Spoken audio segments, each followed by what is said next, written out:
Every day, everywhere, life begins and life ends. But there is this crucial period, this interim period between death and burial or cremation. A period where someone has to take care of the dead. Someone has to prepare them for burial. Someone has to bury them. But these people, the people who serve us in this crucial interim period, are much maligned, misrepresented, and misunderstood. But someone said, we fear what we don't understand. So why don't I take you on a journey? Let's take a walk, let's walk a mile in their shoes and understand why and how they do what they do. For 25 years, Wangombe's business has been that of dispatching the dead to the afterlife. His road to Nairobi County's city mortuary was not an easy one. But once there, he stayed put. Nilivumilia vile nilipata kijana walika yangu hapa. Nikavumilia kitambo nione kama nita change department ama section. Lakini kwa hiyo muda vile kabla sijabadilishwa ama kufuata hiyo nibadilishwe, nikakuwa nimezoea. Nikakuwa accustomed. He underwent a baptism of fire, the worst case he's ever handled. Hiyo garamoshi wengine walitolewa mpaka kutoka Indian Ocean. Unajua kesi yote ya drowning ni wameleta after 2 days wanakuwa wameshavimba, wamefanya whatever.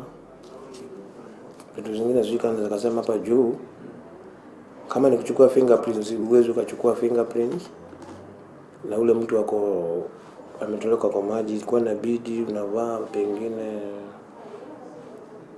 surgical gloves, unatoa ile ngozi unavaa. Naona kuna surgical gloves, unavaa ile ngozi ya yule unavaa, unajichukua ni kama unajichukua fingerprints. Kwanza ukichukua mmoja tu walikuwa wanakimbisha wanaenda na kudhibitisha huyo ni nani. Au tuseme 350 mimi ndio niliwatend wote kufanywa wajulikane wote. Car 15 per day. Now he's not afraid of anything, except, ironically, death. If you thought a career spanning a quarter of a century serving the dead is all he's good at, think again. He takes obvious pride in his abilities and interests, things he says have elevated him a cut above the rest of his friends, who work in what he describes as ordinary jobs. Mimi ni mason by profession. Kwa mjengo ni mimi, utanionyesha kujenga nyumba yangu, mimi najijengea. Electrician by profession, driver by profession. Wangare Mwangi is a young mortician on attachment to the city mortuary. Not that you could tell by looking at her. What is evident is her passion and zeal. She volunteers in a project for disadvantaged children from the Mukuru Kayaba slums in Nairobi, giving back to a society that has labelled her an outcast. I'm a mortician. No stress, I'm happy, and then I really like everyone to join the group and do this job, because if you can't do it, nobody can do for them. Ayuma has worked at the morgue for 4 years. She says she loves her job. She candidly reveals that her family was at first unwilling to accept her posting after over 30 years in the city council service doing normal jobs. Her children are her greatest cheerleaders. Niko na watoto wangu, familia yangu wote tuko nao hapa. Niko na wasichana wakubwa, vijana kama nyinyi, wasichana, wajukuu. Na watu wananipenda. Kwanza nikiingia wananiambia mama. Watu mmoja anakuja ananiambia mama. Wanafurahia. Wangombe admits that getting his family on board was difficult.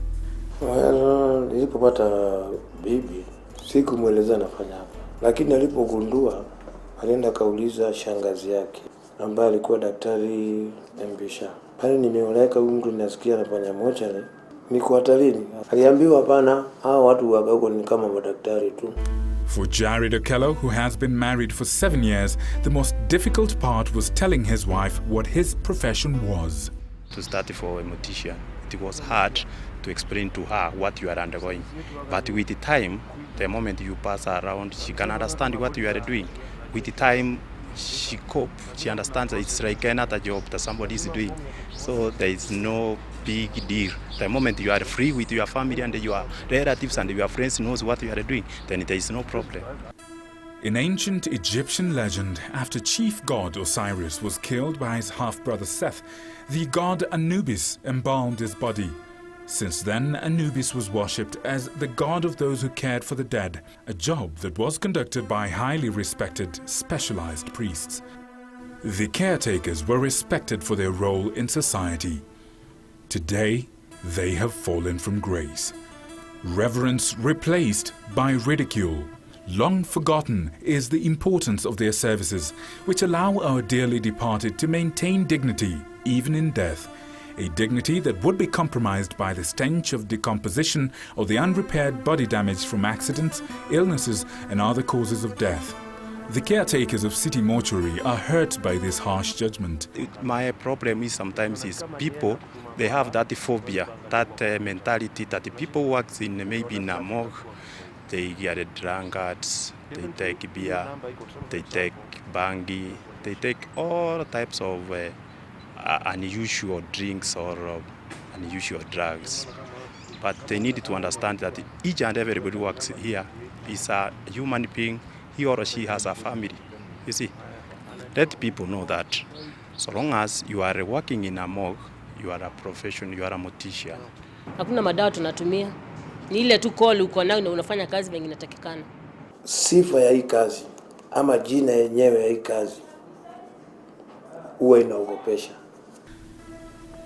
Will society ever go back to the ancient ways that honored the caretakers?